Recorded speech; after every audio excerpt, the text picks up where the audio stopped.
best way to put it is we've had friends and family come to the rescue. We've been able to actually pay off the $40,000 for portion, getting the forgiveness on one business. The other business, this one, being new, has actually struggled with getting extended financing. So the process is, as long as you applied by a certain time, the extension kind of goes forward. So we've kind of kicked the can down to March 28th. The extension came the first time, gave us a full year. This next extension was a short one. Details were murky. We literally been talking with our bank up until last week, getting finer details, learning when interest was going to kick in on loans and this and that. So quite honestly, it's just been a situation where we literally get information every single day, and we're just working every single day to figure out where we're at.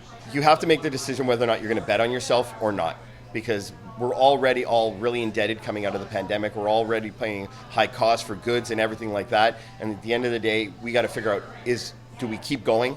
Do we keep betting on ourselves? Do we keep trying and hope that things will get better? Is 2024 going to be a better year? And we got to figure out whether or not we're willing to risk that and keep going. Honestly, for all those small businesses that were able to pay it off, I applaud them. I'm happy for them. It's great that they're healthy and they're able to go.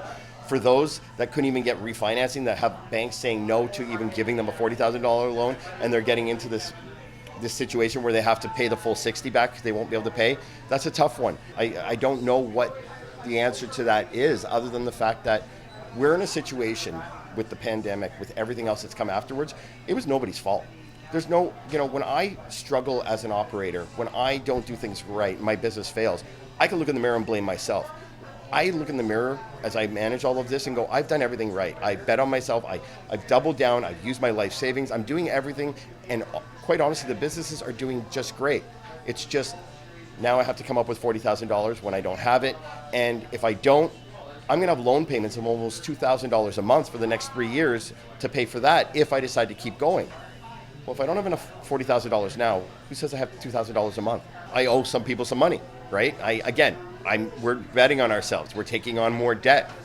If you don't have the $40,000, all you can do is borrow it, right? So a decision to bet on yourself is the only way to go, or you pack up. We all work really, really hard through November and December in order to get through the lean months of January and February. Now we're in the lean month of January and February, and everything that we have is going to go off to pay this money. So now all we can do is just work harder, grind harder. I'll spend more hours here working. And just keep going as hard as we possibly can.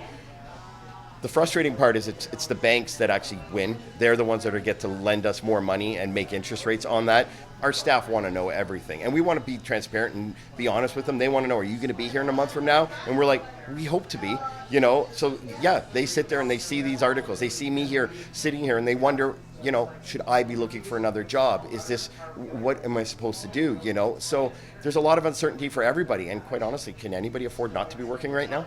I wasn't asking for a bailout. I'm not asking for the loan to be told, to be written off or anything like that. I will absolutely be happy to pay money that I borrowed when the government gave us this credit, emergency credit. No problem.